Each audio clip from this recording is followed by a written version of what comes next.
여러분 안녕하십니까? 청와대가 새 정부 출범 뒤 잇따른 인사잡음에 대해 사과했습니다. 인사검증 체계를 강화해서 앞으로는 잘하겠다고 밝혔습니다. 정준현 기자가 보도합니다. 청와대 인사위원장을 겸직하고 있는 허태열 비서실장이 최근 잇따른 인사잡음에 대한 대국민 사과문을 발표했습니다. 송구스럽게 생각한다면서 앞으로 인사검증 체계를 강화하겠다고 약속했습니다. 새 정부 인사와 관련하여 국민 여러분께 심려를 끼친 점에 대해서 인사위원장으로서 매우 송구스럽게 생각합니다. 대국민 사과 발표는 어젯밤 수석 비서관 회의에서 결정된 것으로 전해졌습니다. 박근혜 대통령의 의중이 반영된 것으로 보입니다.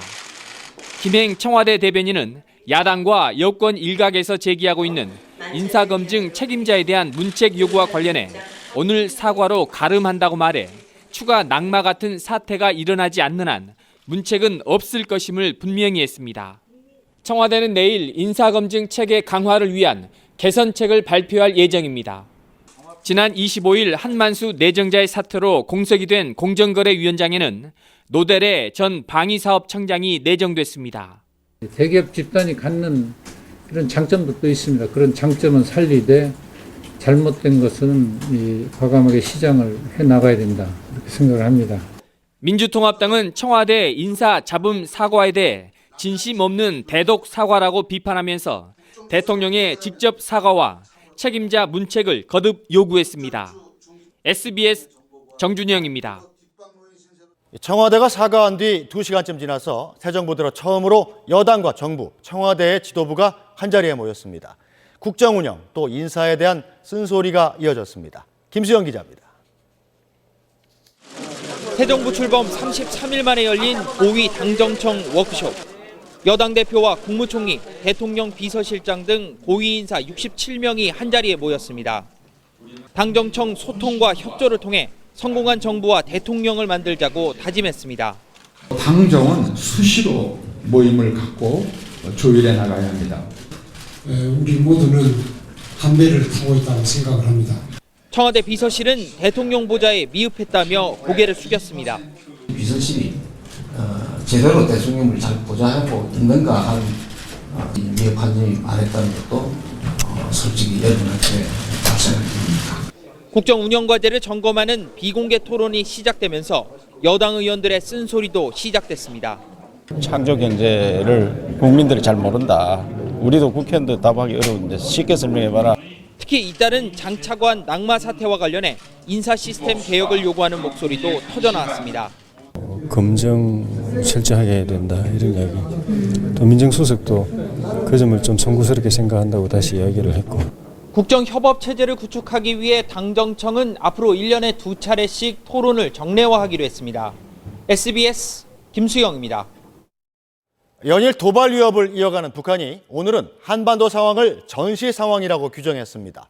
온갖 위협적인 용어들을 써가면서 개성공단까지 폐쇄하겠다고 협박했습니다. 이종훈 기자입니다. 북한은 오늘 정부 정당 단체 특별 성명을 통해 이제부터 남북 관계는 전시 상황에 들어간다고 선언했습니다. 평화도 전쟁도 아닌 상태는 끝났다며 이제 모든 문제는 전시에 준해 처리될 것이라고 위협했습니다. 그 어떤 도발적 행위에 대해서도 예고 없이 즉시 단호한 물리적 행동으로 사정을 보지 않고 무자비하게 징벌할 것이다. 북한은 또 북한의 존엄을 조금이라도 훼손하려 든다면 개성공단을 차단, 폐쇄해버리겠다고 협박했습니다. 국방부는 북한군의 동향을 면밀히 감시하며 만반의 군사대비 태세를 유지하고 있다고 밝혔습니다. 북한이 어떠한 도발을 해올 경우에도 철저히 응징하면 물론 국민의 생명과 안전을 지키는데 추호의 허점이 없도록. 군 관계자는 지금까지 북한군의 실제 동향은 특이한 사항이 없다고 말했습니다. 통일부도 북한의 전시 상황 돌입 성명이 연일 계속되는 도발 위협의 하나일 뿐이라며 과민한 반응을 경계했습니다. SBS 이종훈입니다. 네, 위협이 계속되면서 별일 없겠지 하면서도 혹시나 하는 불안감이 드는 것도 사실이죠. 북한이 노리는 게 바로 이것 같습니다. 안정식 기자입니다. 지난 5일 정전협정 백지화 선언을 시작으로 북한은 연일 비슷한 내용의 위협을 표현을 바꿔가면서 이어가고 있습니다. 조선 정전협정을 완전히 백지화해 버릴 것입니다. 북남 사이의 불가침에 관한 모든 합의를 전면 폐기한다. 정전협정에 씌어도 북남 불가침 선언에 의한 구속도 없다는 것을 명심하여야 한다. 어제 미사일 부대에 내려진 사격 대기 지시도 지난 26일 1호 전투근무 태세 발령과 별 차이가 없어 보입니다. 인민군 최고사령부와 외무성, 조평통의 인민무력부까지 갖가지 기관이 총동원돼 비슷한 위협을 쏟아내고 있는 겁니다. 청와대 고위 관계자는 북한이 말의 성찬을 벌이고 있다고 밝혔습니다. 군 당국자도 북한이 심리전을 펴고 있다고 평가했습니다. 군사적 긴장을 통해서 남쪽 사회를 불안하게 만들고 평화협정 체결의 필요성을 강력하게 부각시키려는 그런 의도로 보입니다.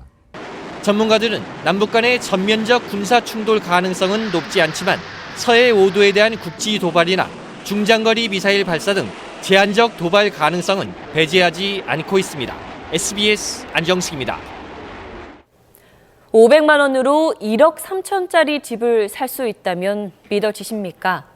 분양사들이 가짜 계약서까지 만들어 거액 대출을 끌어다주며 집을 팔아치우고 있습니다. 국토부가 긴급조사에 착수했습니다. 심우섭 기자의 단독 보도입니다.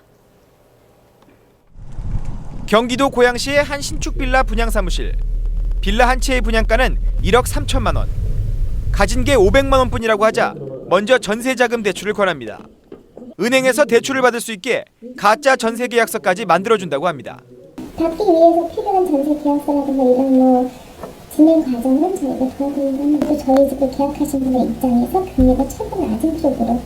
분양업체는 이 전세 대출금을 먼저 받고는 빌라 명의를 이전해줍니다.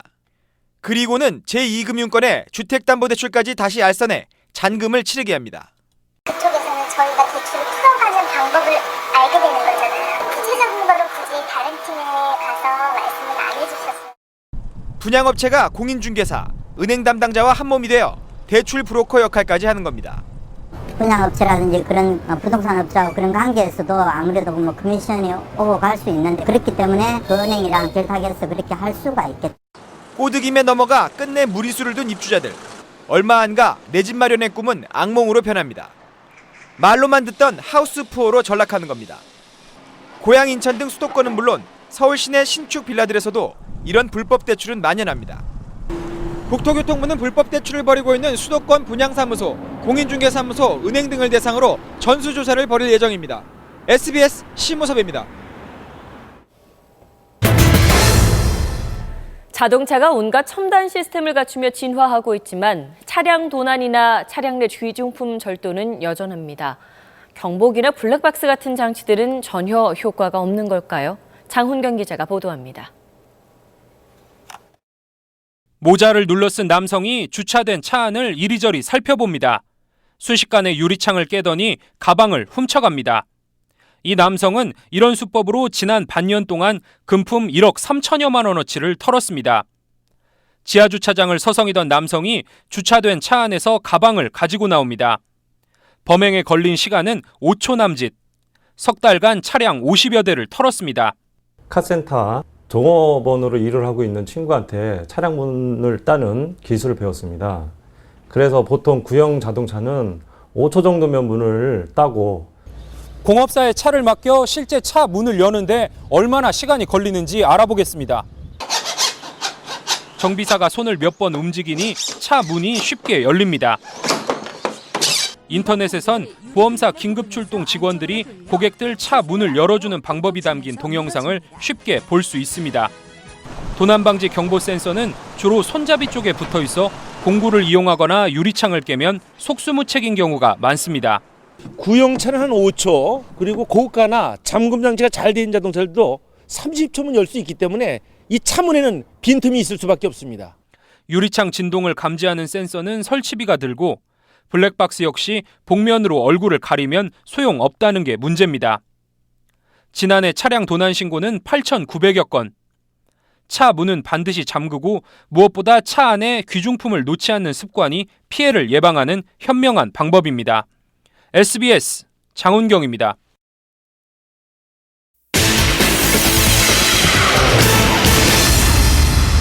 요즘 복지 혜택이 가장 절실한 사람. 어쩌면 사회복지를 담당하는 공무원들인지 모릅니다. 몇 년간 업무는 폭발적으로 늘었지만 인력 수급은 제대로 되지 않고 있죠. 공무원 한 명이 2,000명의 복지를 맡는 곳도 있을 정도입니다.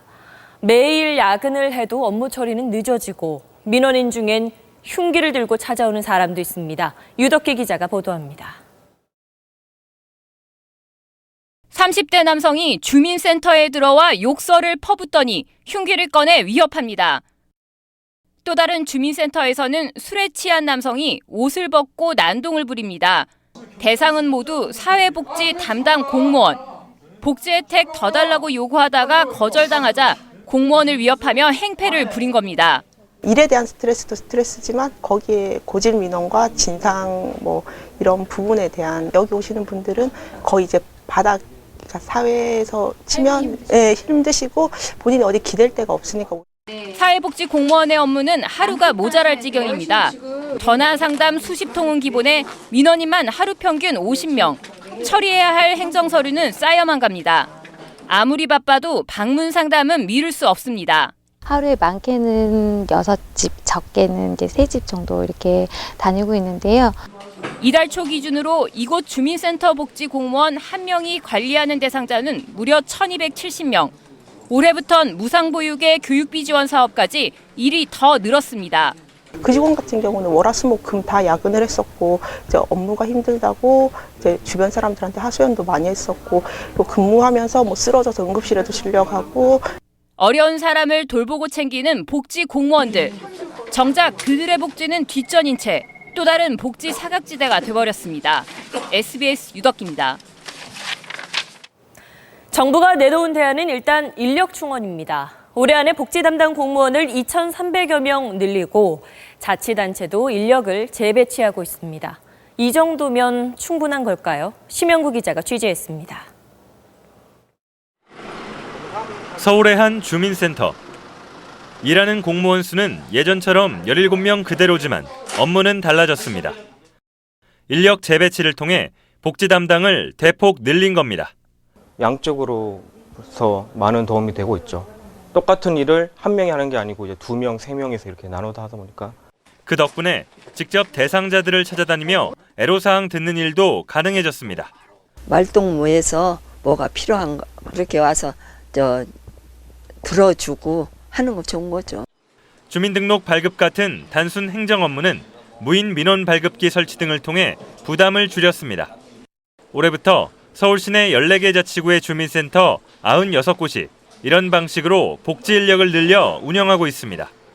중앙정부도 복지 인력 확충을 약속했습니다. 하지만 사람 수 늘리는 것은 미봉책에 불과하다는 지적이 나오고 있습니다. 중앙정부에서 어떤 복지 관련 정책을 만들더라도 결과적으로 정책 집행은 자치단체의 복지 담당에게 몰려서 업무를 과중시키는 이른바 업무의 깔때기 구조가 근본적으로 개선돼야 한다는 겁니다. 포스처럼 그냥 업무가 그냥 동이나 구에 왕창 떨어지는 거죠. 자기네 업무는 자기네 하면 되는데 그 해당 부처에서 하면 문제는 크게 없을 거라고 생각하는 거죠. 때문에 일각에선 보건소처럼 복지 업무를 전담하는 별도 조직을 신설하는 것 같은 혁신적인 대안이 마련돼야 한다는 의견도 제기하고 있습니다. SBS 심영구입니다. 야구 좋아하는 분들한텐 오늘이 진짜 봄의 시작이죠. 2013년 프로야구가 개막했습니다. 경기 내용은 뉴스 후반에 자세히 더 전해드리고요. 먼저 개막 첫날 화끈한 홈런쇼부터 감상하시죠. 이성훈 기자입니다.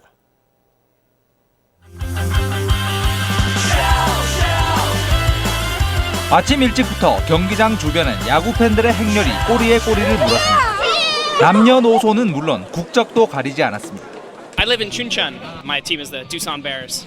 Just this morning we took the bus down. 노점상도 새 시즌을 시작합니다. 준비 많이 했어요 오늘. 예. 예? 한 40마리 했죠. 야구 팬들의 열정은 중부지방의 쌀쌀한 날씨도 녹였습니다. 예쁜 새 유니폼을 맞춰 입고 음악에 맞춰 몸을 흔들고 삼겹살까지 구워 한 입 삼키면 천국이 따로 없습니다.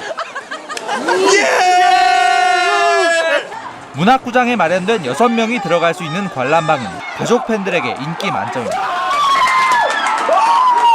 사직구장을 제외한 3구장이 매진돼 7만 6천여 팬들이 개막전을 즐겼습니다.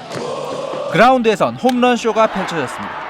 두산의 오재원이 개막 1호 홈런을 말루포로 장식하는 등 역대 최다인 3개의 말루 홈런이 터졌습니다. 몸을 날리는 호수비와 역전의 역전을 거듭하는 명승부로 팬들은 화끈하게 겨우내 참았던 갈증을 풀어냈습니다. 750만 관중을 향한 2013년 프로야구는 뜨겁게 출발했습니다. SBS 이상훈입니다.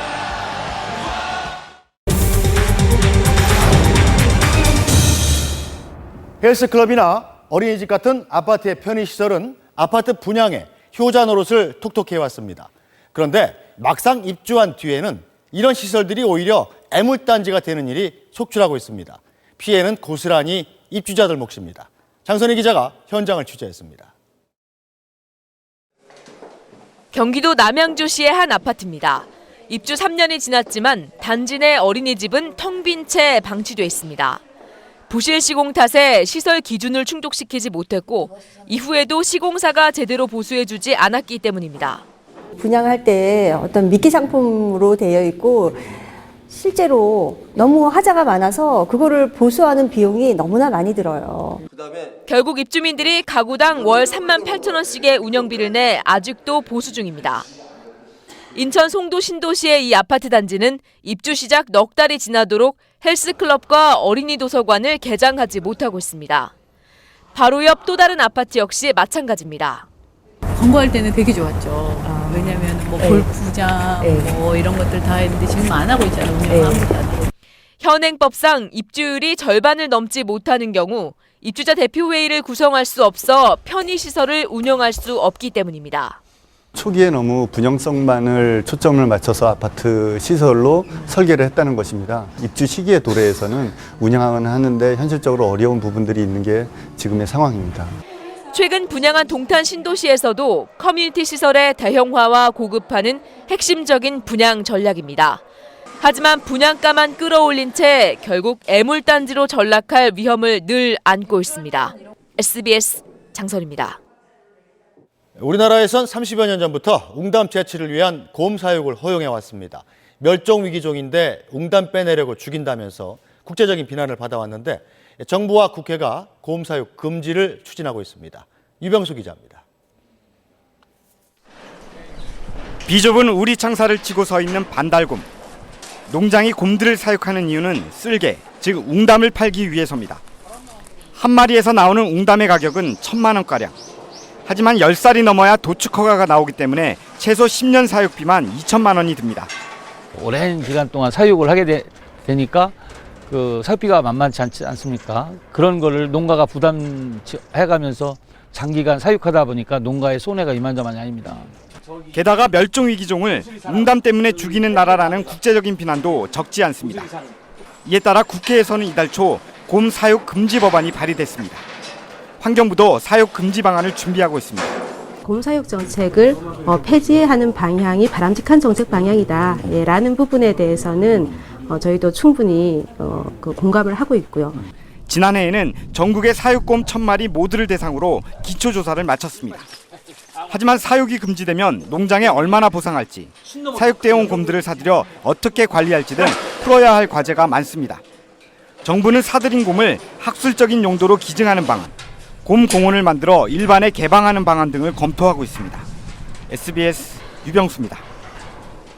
농사에는 요긴하게 쓰이는 비닐이 한 번 쓰고 나서 그대로 버려지면서 농촌마다 폐비닐 때문에 몸살을 앓고 있습니다.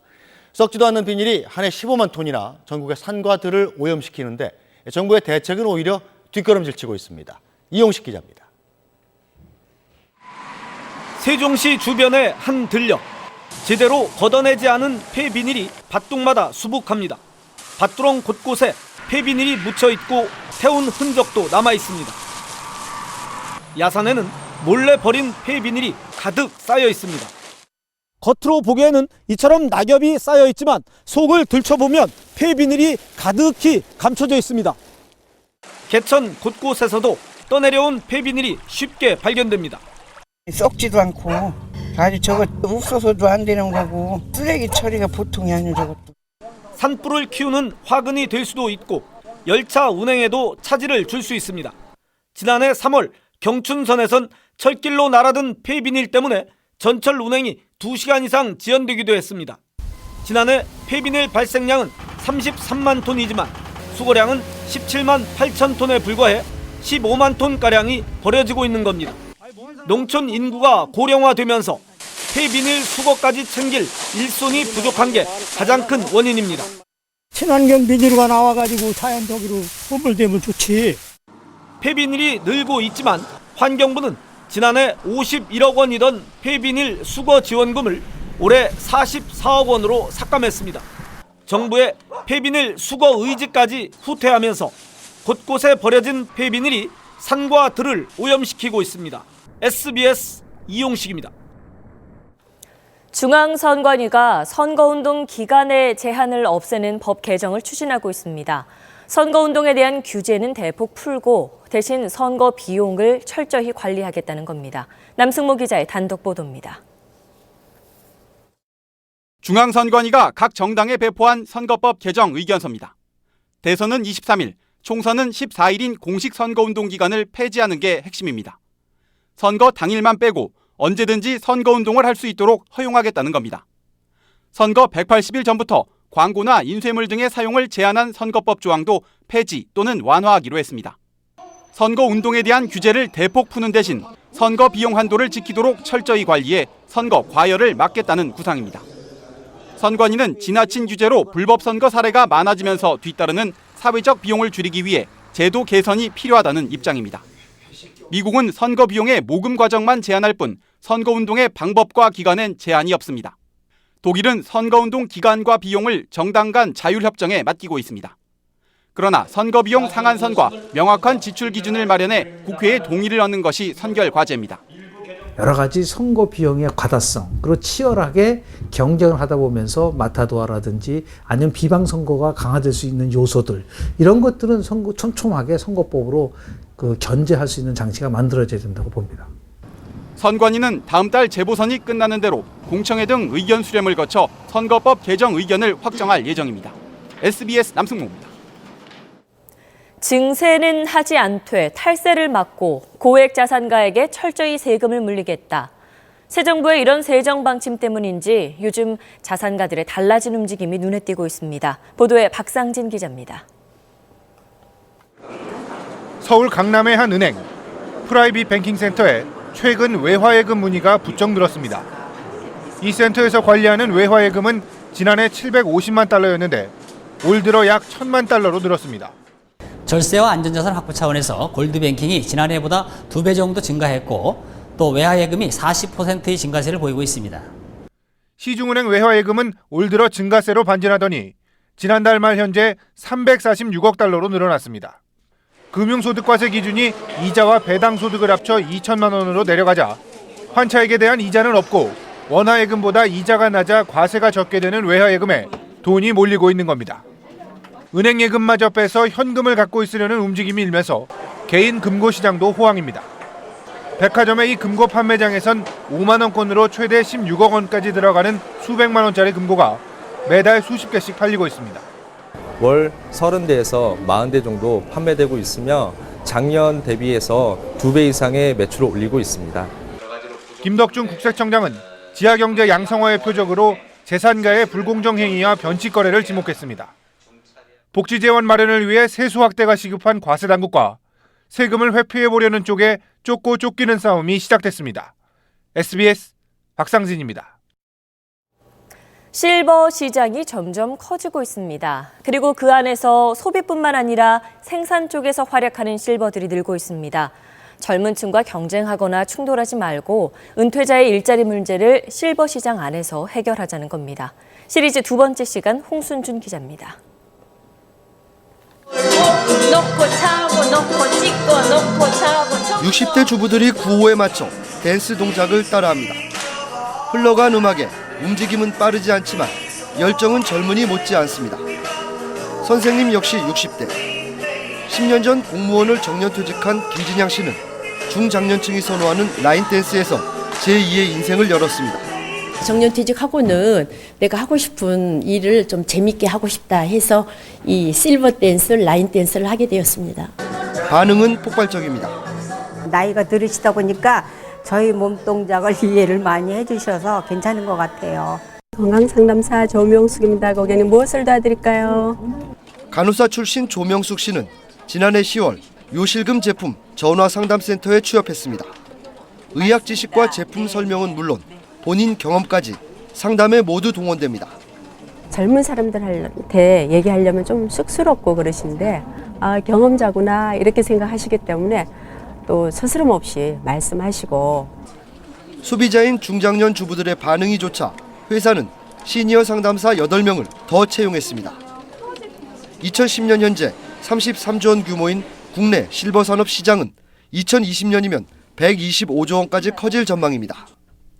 실버 시장에 실버를 제일 잘 알고 있는 실버들의 참여가 늘면 시장으로서는 긍정적입니다. 어떤 세대 공감이라는 장점 때문에 시장이 더욱 커질 수 있고요.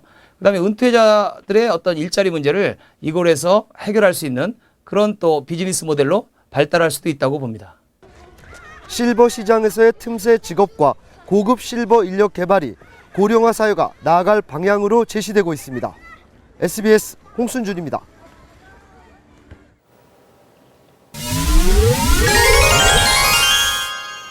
감기와 치매 연관지어 생각해 보셨습니까? 관계가 없는 것 같지만 감기 바이러스가 치매도 일으킬 수 있다고 합니다. 그리고 감기처럼 치매 역시 식사를 잘하는 것이 투약만큼이나 중요합니다. 조동찬 의학 전문 기자입니다. 아들과 며느리가 어머니를 업고 길을 나섰습니다. 오늘은 치매를 앓고 있는 어머니가 머리를 하는 날입니다. 오늘 기분 좋지요? 감기에 시달렸던 2달 전보다 몰라보게 호전됐습니다. 다른 분에 비해서 감기는 좀 심하게 자주 걸리세요. 조금만 소홀히해도 벌써 콧물 감기 걸리고 머리 아프고. 감기와 치매는 어떤 관계가 있을까요? 거대 세포 바이러스, 클라미디아 뉴모니아, 그리고 헐피스 바이러스, 감기나 폐렴을 일으키는 줄로만 알았던 바이러스와 세균인데요. 이게 오랫동안 몸속에 있으면 치매 위험성을 높이는 것으로 나타났습니다. 미국 콜롬비아 대학 연구 결과인데요.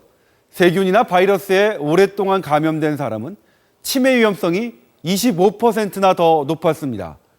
코로 들어온 바이러스나 세균이 후각신경을 타고 뇌 안으로 들어가 세포를 파괴하는 겁니다.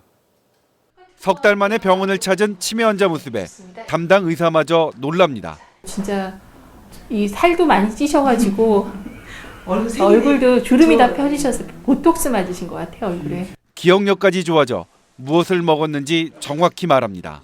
만두도 잊고 거시기 두부도 잊고 포죽도 써주고 안 잊은 것이 없이 다 잊었단 게요. 치매 약이 한 60% 정도 중요하다고 하면 식사하시는 건 한 30-40% 정도 잘 드시고 잘 주무시고 그다음에 잘 계시면 그게 또 하나의 아주 중요한 치료법이에요. 때문에 평소 감기에 걸리지 않도록 규칙적인 식사와 생활 습관을 갖는 것이 노인들 치매 예방에 좋은 방법입니다. SBS 조동찬입니다. 유네스코 세계문화유산인 조선의 궁궐 창덕궁이 이맘때면 밤에도 문을 엽니다. 보름달이 뜨는 밤 달빛을 받으면서 왕과 왕비처럼 궁궐을 거닐 수 있는 겁니다. 권란 기자입니다. 어스름 해가 저물고 휘영청 보름달이 하늘에 떠오르자 창덕궁의 정문, 도나문 앞에 10명 정도의 사람들이 모여듭니다. 달빛과 청사초롱 불빛에 기대어 궁궐 문 안으로 들어섭니다. 전문가의 해설을 들으며 처음으로 도착한 곳은 창덕궁의 정전, 인정전입니다. 숙종과 영조, 고종 등 조선시대의 왕 8명이 즉위식을 올린 건물의 웅장한 자태에 탄성이 절로 나옵니다. 낮에도 단체 예약을 해야 들어갈 수 있는 후원. 가야금 선율을 배경음악 삼아 달빛을 담은 연못과 왕이 휴식을 취하던 정자 옆을 걷다 보면 시간을 거슬러 올라간 착각마저 듭니다. 밤에 안 와봤는데 이렇게 와보니까 좀 색다른 것 같고 또 보름달이 떠가지고 되게 운치 있는 것 같아요. 부어있는 발라버리고. 궁궐 산책의 마지막 코스는 연경당에서 펼쳐지는 전통 공연입니다. 고종과 순종 시절 화려한 연회가 열렸던 이곳에 앉아 달빛을 벗삼아 우리 가락 속에 빠져듭니다. 올해로 4년째 열리고 있는 창덕궁 달빛기행은 3월부터 5월, 또 8월부터 10월까지 보름달이 뜨는 날 밤에 진행이 됩니다. 궁궐의 밤 풍경을 보고 싶어하는 사람이 많다 보니 올 상반기 행사도 입장권 판매 개시와 함께 바로 매진됐습니다. 봄날의 보름날 밤 궁궐 산책은 바쁜 도심 생활 속에서 우리 역사와 여유를 함께 느낄 수 있는 새로운 기회로 자리 잡고 있습니다. SBS 권란입니다.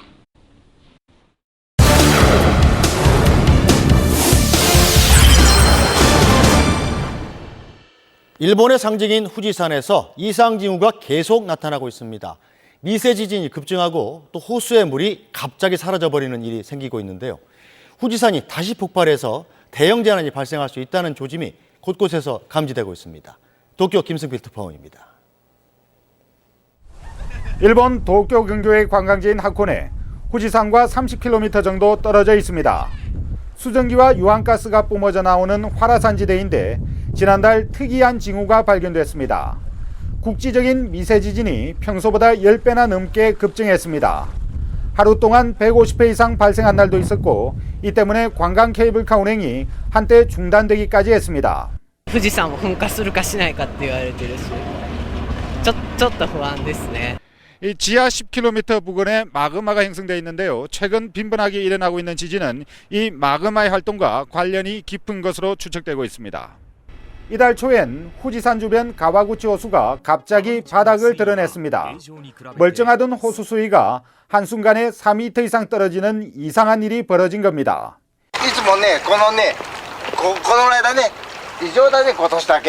일부 전문가들은 후지산 분화의 조짐으로 해석했습니다. 일본은 자연재해 3대 시나리오로 수도권 직하형 지진, 태평양 연안 난카이 해구 대지진, 후지산 폭발 등 3가지를 꼽아봤는데 부쩍 후지산 분화 징후가 잦아졌다는 분석입니다. 마그마가 上がってきたり下がったりすると水面の高さも変わるかもしれない。連動していろんな事件を地上でも起こす可能性があります。 후지산이 마지막으로 폭발한 건 약 300년 전인 지난 1707년. 일본 정부는 후지산 분화 대책까지 준비해 발표했지만 시민들의 공포감은 더욱 커지고 있습니다. 도쿄에서 SBS 김승필입니다. 만든 지 100년이 넘은 뉴욕 지하철은 들끓는 쥐 때문에 골머리를 앓고 있습니다. 급기야 번식력이 강한 쥐에게 불임이 되게 하는 약을 쓰자는 계획이 나왔습니다. 뉴욕 박진호 특파원입니다. 사람도 아랑곳 않고 태연하게 지하철을 기다리는 쥐.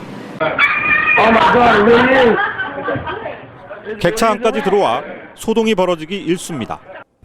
높은 계단을 껑충껑충 오르고 가끔 토끼만한 것도 나타납니다. About the size of your microphones. I mean, they're big rats. About like this. 뉴욕에 지하철이 다니기 시작한 것은 지난 1904년.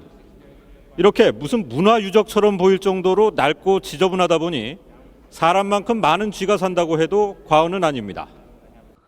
지난해 허리케인 샌디 때 지하철로가 물에 잠겨 쥐들이 몰살됐을 거라는 순진한 기대도 빗나갔습니다. The rodents can survive up to 4 days by floating on the water or swimming. 생후 4개월부터 1년에 4번씩 새끼를 낳을 만큼 번식력이 좋은 쥐 때문에 고민하던 당국이 결국 내놓은 대책은 불임약입니다. 들어간 연구비만 $1,000,000, 우리 돈 11억. 폐경을 앞당기는 연구 불임약을 뉴욕 쥐들이 특히 좋아하는 피자, 감자튀김, 치킨 너겟 향을 첨가해 살포한다는 것입니다. I actually think it's a good plan. I just think, the possibility that they could carry disease, it's dirty. 도심 생태계 파괴 우려도 나옵니다. Could it get into the water supply or affect the human population in any way? But that question remains for poison as well. 심지어 쥐도 뉴욕 지하철의 일부라는 주장까지 나오자 뉴욕 지하철 측은 번식을 통제할 뿐이지 멸종시키려는 게 아니라는 해명 아닌 해명까지 내놓았습니다. 뉴욕에서 SBS 박진호입니다. 프로야구 개막전에서 두산이 말루 홈런 2방으로 지난해 챔피언 삼성을 눌렀습니다. 나머지 3경기에선 모두 역전극이 펼쳐졌습니다. 주영민 기자입니다. 대구에서 연이어 개막 축포가 터졌습니다. 두산 오재원이 1회 투아웃 만루에서 시즌 1호 아치를 그렸고 4회 투아웃 만루에서는 김현수가 또다시 담장을 넘겼습니다. 모두 삼성 선발 배영수의 실투를 받아쳤습니다. 두산은 개막전 최다인 2개의 만루포를 쏘아올리며 개막전 최다승 기록을 19승으로 늘렸습니다. LG 정성훈도 만루 홈런으로 SK를 무너뜨렸습니다. 8회 초 역전 만루포를 터뜨리며 7대4 승리를 이끌었습니다. 7회에 등판한 유원상은 공 1개만 던지고 최소 투구 승리를 기록했습니다. 기아는 넥센과 난타전 끝에 개막전 8연패 사슬을 끊었습니다. 나지완이 2점 홈런을 포함해 3안타 5타점, 이적생 김주찬이 2안타 3타점으로 승리를 합작했습니다. 내년부터 신축 구장을 사용하는 기아는 마지막 무등구장 개막전을 승리로 장식했습니다. 롯데는 박종윤의 역전 끝내기 희생플라이로 한화를 눌렀습니다. 오늘 4경기에서는 홈런 7개가 터진 가운데 개막전 최다인 54득점이 쏟아졌습니다. 일본 프로야구에서는 이대호 선수가 시즌 첫 홈런을 포함해 3안타 2타점으로 맹활약했습니다. SBS 주영민입니다. 프로축구에서도 화끈한 골잔치가 벌어졌습니다. 수원은 무려 5년 만에 전북을 잡고 지긋지긋한 천적 징크스를 날려버렸습니다. 김영선 기자입니다. 전북 징크스 탈출의 선봉장은 수원 수비수 곽희주였습니다. 곽희주는 전반 31분 코너킥이 날아오자 골대 앞으로 번개처럼 달려들어 머리로 선제골을 터뜨렸습니다. 이 한 방이 분위기를 수원 쪽으로 가져왔습니다. 상승세를 이어 후반 12분 수원의 결승골이 터졌습니다. 정대세가 미드필드에서 길게 올려주자 서정진이 로빙슛으로 골망을 흔들었습니다. 수원은 이동국의 페널티킥으로 뒤늦게 한 골을 만회한 전북을 2대1로 물리쳤습니다. 수원이 전북에 승리한 것은 지난 2008년 5월 5일 이후 13경기 만에 처음입니다. 포항은 전남에 2대1로 역전승을 거두고 선두를 지켰습니다. 포항은 1대0으로 끌려가던 후반 8분 황진성의 동점골과 36분 이명주의 결승골로 짜릿한 승리를 따냈습니다. 지난해 챔피언 서울은 경남과 2대2로 비겼습니다. 경남의 세용병 부산지치에게 2골을 내준 서울은 대안과 에스쿠데로의 연속골로 간신히 패배를 면했습니다. 유럽 무대를 접고 서울의 둥지를 튼 차두리는 홈팬들의 환영 속에 공식 입단식을 치렀습니다. 제주는 부산을 1대0으로 꺾고 3위로 올라섰습니다. SBS 김영성입니다.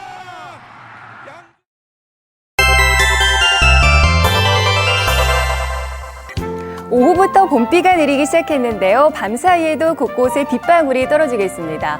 다만 기온이 낮은 강원 산간에는 최고 5cm가량의 눈이 예상이 되니까요. 안전운전에 더욱 유의하셔야겠습니다. 현재 서해상에서 만들어진 약한 비구름대가 영향을 주고 있는데요. 내일은 온화한 고기압의 영향을 받겠습니다. 이번 비의 양이 적어서 중부와 영남 지방의 건조특보는 계속되겠는데요. 더욱더 불조심하셔야겠습니다. 내일은 따스한 봄 햇살이 가득 내리쬐면서 나들이하기 좋겠습니다. 서울의 낮 기온은 13도로 오늘보다 3도가량 높겠고요. 일교차가 크겠습니다. 내일은 아침부터 점차 맑아지겠습니다. 내일 아침 기온은 서울 2도를 비롯해 쌀쌀하겠지만 한낮 기온은 15도 안팎으로 오늘보다 좀 더 오르겠습니다. 다음 주에는 따뜻한 봄 날씨가 이어질 텐데요. 다만 화요일쯤 또 한 차례 비 소식이 있습니다. 날씨였습니다.